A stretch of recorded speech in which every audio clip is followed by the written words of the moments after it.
2, 1, go! Graves Park, Sheffield's biggest and most used public space, has been enjoyed for sport and leisure for generations.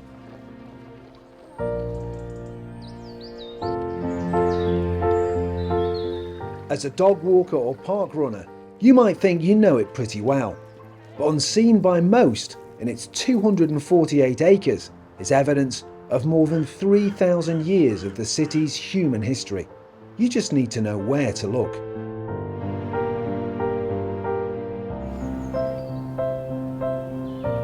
It's nearly 100 years since Alderman J.G. Graves gave the park to the city. The wealthy philanthropist wanted to protect the 1,000-year-old woodland from building development, and this gift, amongst his many others to the city, just keeps on giving.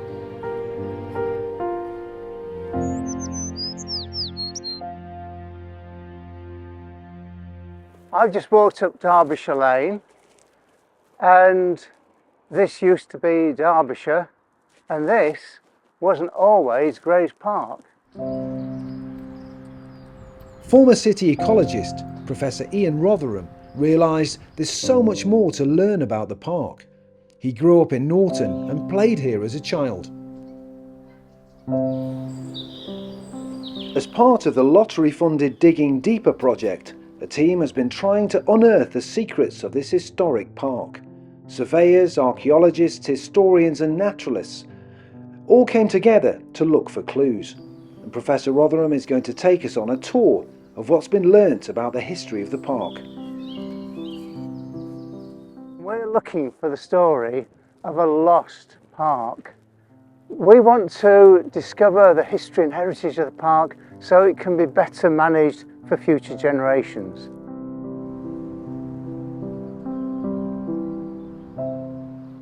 We're in the heart of the Tudor Deer Park, Norton Park in North Derbyshire. This is in the time of Henry VIII and Elizabeth I. The Great Hall is behind me, but it's not the house we see today, it's an earlier mansion.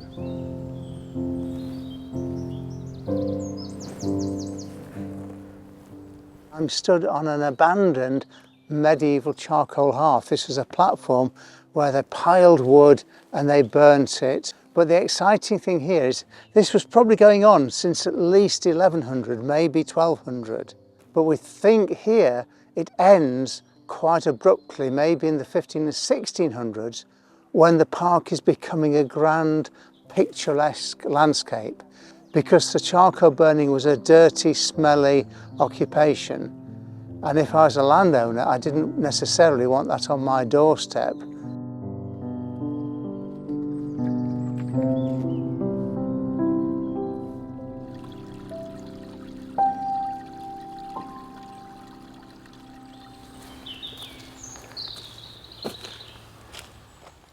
We're here on the boundary of the old parks, which is to my right, and Spring Park.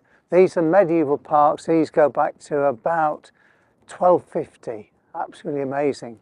This is called Spring Park, nothing to do with the time of year, but because the woodland next to it, called the Wood, was a coppice wood. It was a spring wood where you cut the trees down and they sprang up from the cut base.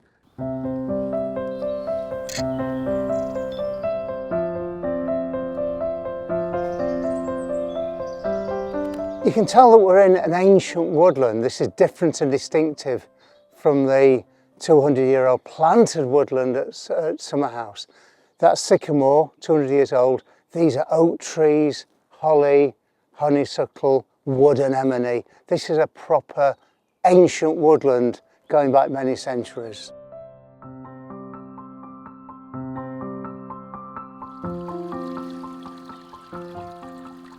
I'm really excited.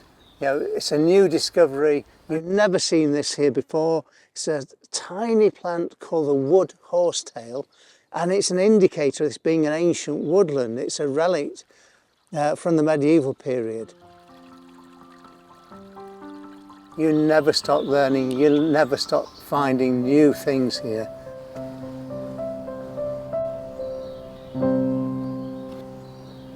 So here we're right in the heart of the medieval park. This is in the 1200s, where we have a royal licence to take game. On my left is a ditch and a bank. This would have had a probably a chestnut paling fence on top of it. This is what we call the park pale, and it's to keep deer in the park to my right. This is the medieval park, the old parks as it's on the maps. And one of the interesting things is that this is away from the house. This was a working, functional park. It produced venison, either for the table or as gifts, high status gifts for your neighbours. So this is about at least a quarter of a mile, maybe a bit more, from the house. The later part that we walk through is a grand landscape park which envelops the house as an ornament.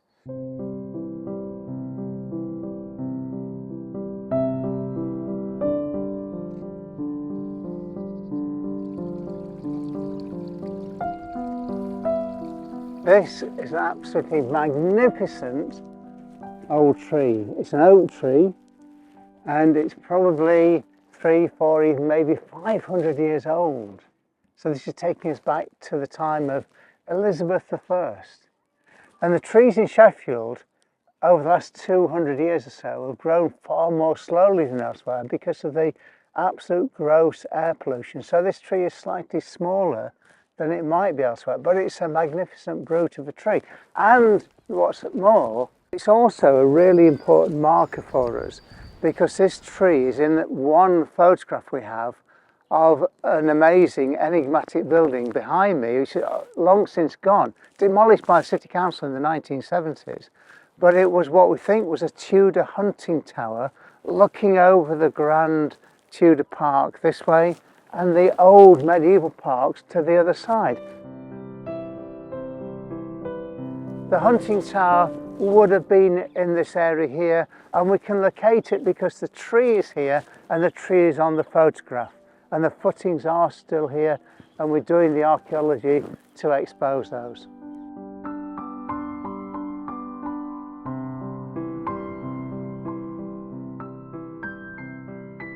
So we're digging deeper into the history and heritage of the lost Norton Park, and here behind me, the 1700s and 1800s, we would have the great carriage house or coach house. This came complete with a smithy, so there's a blacksmith, there's a tall chimney. Behind me there's a pond because you needed water for the smithy, and also you'd soak the wheels of the carriage. The wooden wheels would be soaked in that pond to tighten them.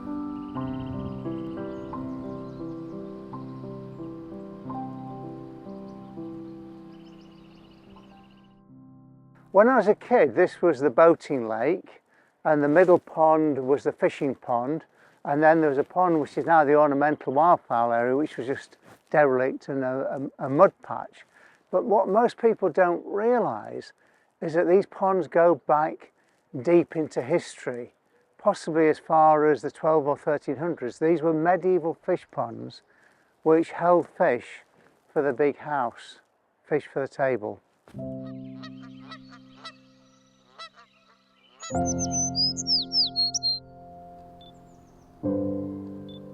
This is a white bluebell, a very rare variant of the native bluebell. We're here at the Church of St James, the parish church of Norton, and this is where a story of Norton Park, Grace Park, needs to begin, because this is an important manor. It's mentioned in the Saxon will of Wulfric Spot, an important figure before Doomsday. And then there's the parish church of St James in Norton. It is one of the oldest built structures now in Sheffield.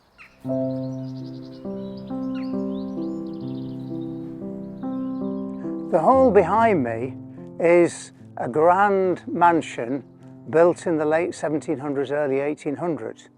But that's only the latest page in the chapter of the history of this park. We know of a building before that, probably from the 1500s into the 1700s, and we have images of that. But there's also the stonework in the wall of the churchyard, which is from one of the older buildings. And actually underneath the present hall, there are the cellars which extend well beyond the present building, and they belong to an earlier iteration of the building. So we've got at least 3 different periods, and probably 4, back to the medieval manor at Domesday. We have no trace of that, but it must be here somewhere.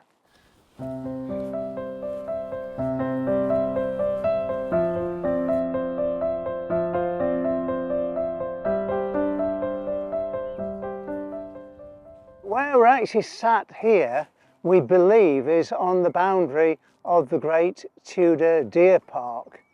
And then behind me, we have the crofts and tofts, a system of small fields and small cottage farmers. And that park only gets extended in the 1800s when the grand house, the mansion, is being rebuilt, and the park is extended as part of this picturesque landscape park.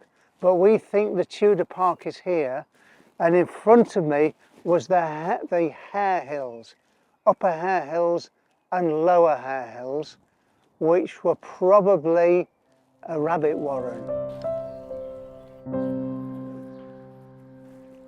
This is one of the most enigmatic features in the park. We think it's a thing called a pillow mound, which is a specially built place for rabbits to live.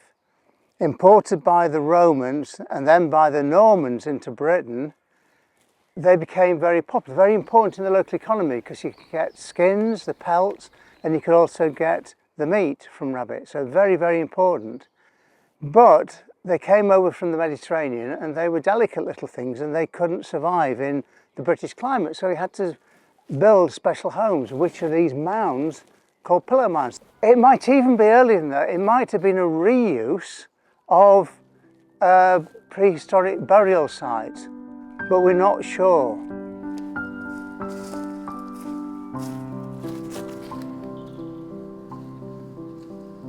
We're on this bank and ditch, which just looks like a stripe in the landscape. It's quite flattened, and that usually implies that it's old. It runs through the landscape to the south, it runs through the landscape, including a medieval woodland to the north. So we suggest that it's older than the medieval woodland. It could be a prehistoric territorial boundary. It could be anything up to 3,000 or 4,000 years old, which is really quite remarkable. A short walk away, and is this a fascinating clue in the landscape of a crime? An attempt to defraud the king of his dues? I'm stood on what we think is a western boundary of the Tudor deer park. To my left is what we think is a deer leap.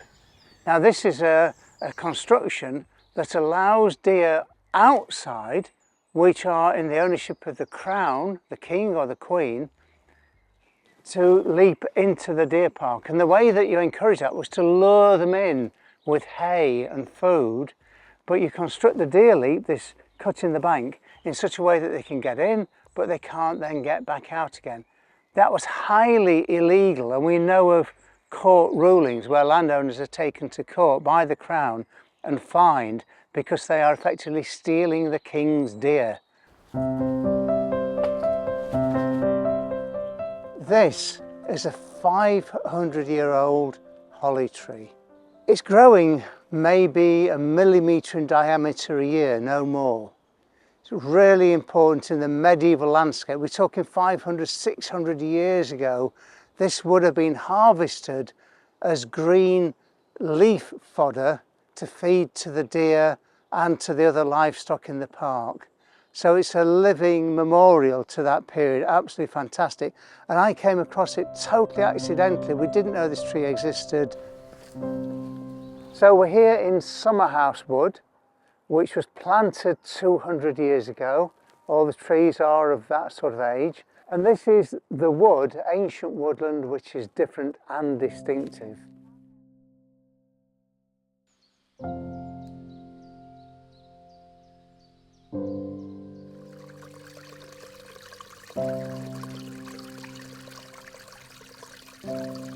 We're here in Waterfall Wood, which is actually a modern name. It's an affectation.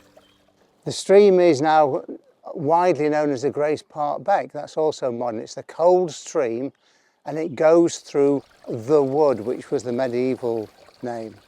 It's a working landscape in medieval times, full of woodmen and charcoal burners, and then it's converted into a grand, picturesque, leisurely landscape, a place for tourists, for leisure visitors. If you imagine a miniature version of Chatsworth Park, only the great and the good would be welcome to visit the house and then walk through and enjoy the park. There were dingly dells, there were ornamental cascades down the stream, there were walkways, stones with inscriptions of uplifting poetry, and you could be there and finish perhaps in the afternoon with a view of the most picturesque sunset in the whole region. Tourists came from miles around to enjoy this. But all's not well in the woods. As part of the conversion from working woodland to pleasure land, new trees were planted and blocked out the sunlight, endangering the survival of the fragile wetland ecosystem. So we're surrounded by bare, muddy ground, and this is a problem for us because the woodland is declining rapidly. The intention is to open up the canopy to let more sunlight in by felling some of the exotic sycamore trees, to let the light in, to protect the wet area from people and animals coming down here, so informally having a barrier to keep people or encourage people to be on the footpath, and to grow this wet area. We're going to drop some of the trees across the valley to slow the flow in times of flood, to hold the water back naturally, to help prevent the massive runoff down to wood seats causing catastrophic flooding. But even more important in the long term is that this wet woodland, rejuvenated, will capture carbon, a climate change gas.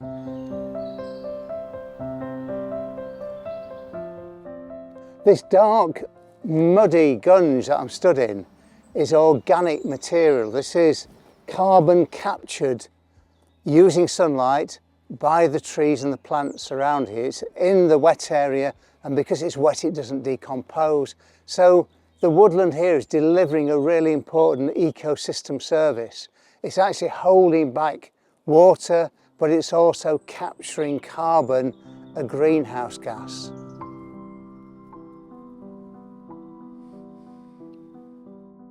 This area of woodland is much, much healthier than the dark, muddy patch that we saw earlier. This is really what we're aiming for. We've got marsh marigold, meadow sweet, wood speedwell, dog's mercury, wild garlic, and many more. These are all woodland indicators, and this is what our target vegetation is.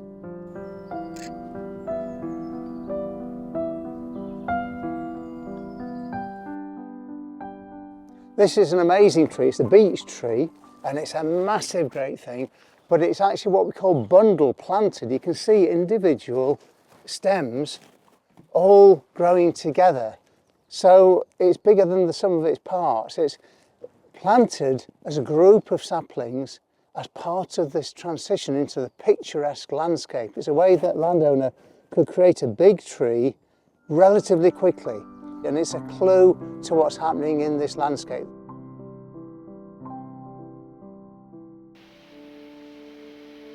We stood in this huge area of open grassland where people walk the dogs, where people play football.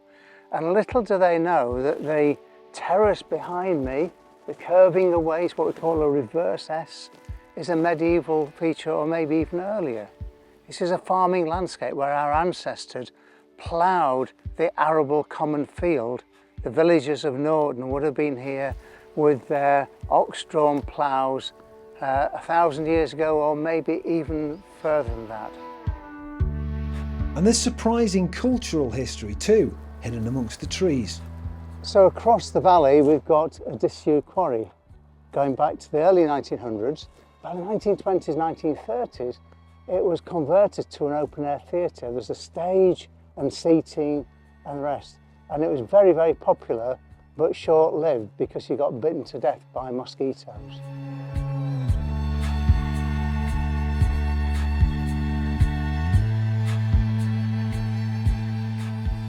So this is Bowl Hill, the name meaning, as it sounds, like a dish, a bowl on top of a hill, and it's where in maybe the 13 or 1400s they would bring lead ore from Derbyshire, bring it up to the top of this hill, have a pile of wood, maybe coal if there was mineral coal available, gorse, anything you could burn, piled up on top, and then you put the lead ore into the fuel and you cut a runnel down the hill, you set fire to the fuel, it burnt, and the partly smelted molten metal ran down the hill, cooled and solidified.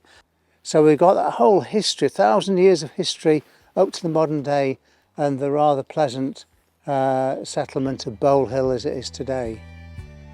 Dotted all over the park are messages and clues from the past, both ancient and more recent.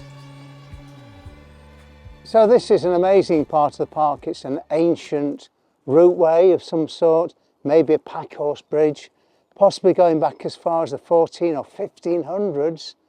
This could be part of a series of pack horse routes across the entire region, linking back into Sheffield and out into Derbyshire.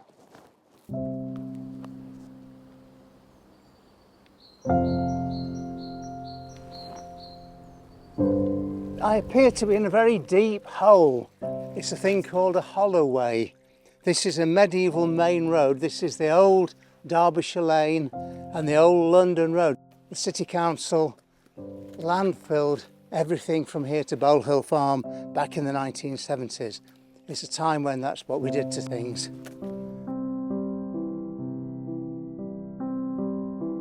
So this is an example of a tree story, and it kind of reflects the fact that the park is a history of people and nature interacting, and no more so than with a tree like this.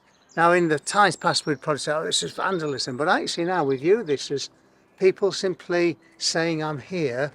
Some of these will go back over 100 years. And I love this one. This is Jody. I think it may be Jody D. And Simon, maybe Simon B or Simon E. And there's a heart, possibly even a date. And me being nosy, I want to know what happened. Jody and Simon, you know, did you get together at the end? But these tree stories are fascinating. And there's even one here where there's a line going up the tree and there's one on the other side. And we think these might be Second World War radio aerial wires. This tree is bearing testament to a huge history. It's a social history and it's irreplaceable. These are called the Elephant Hills. It's a disused quarry dating back to the 17th and 18th century. By the 20th century it's abandoned, and kids in the 1940s, 1950s played here, and they call the mounds of spoil the Elephant Hills, these big rounded grey masses in the landscape.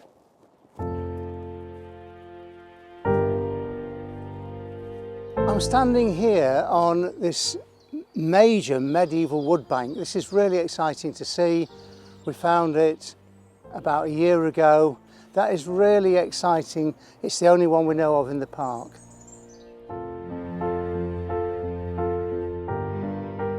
So this is slag. This is from metal smelting, and this could be anything from the 1800s back to maybe 13 or 1400, I don't know. This is one for the specialists, but really interesting to see because it links to the use of the woods and the industry that was developing round and about.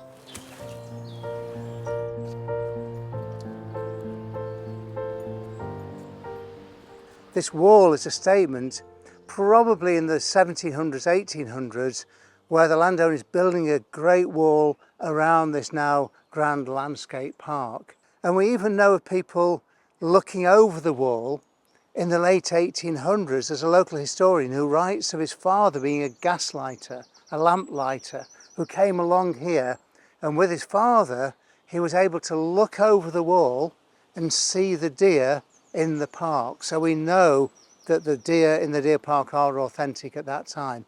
Absolutely wonderful, irreplaceable piece of history. We've explored the history, we've shown you some of the things we've found, and we keep discovering new things almost week by week. Grace Park is special because we have this fantastic timeline. It's almost unique, from prehistory right the way through continually to the present day. It's the most used public open space in Sheffield. People come here, people enjoy it, people receive the therapeutic benefit of being in the park. This is Graves's greatest gift to Sheffield, and it's a gift that just keeps on giving.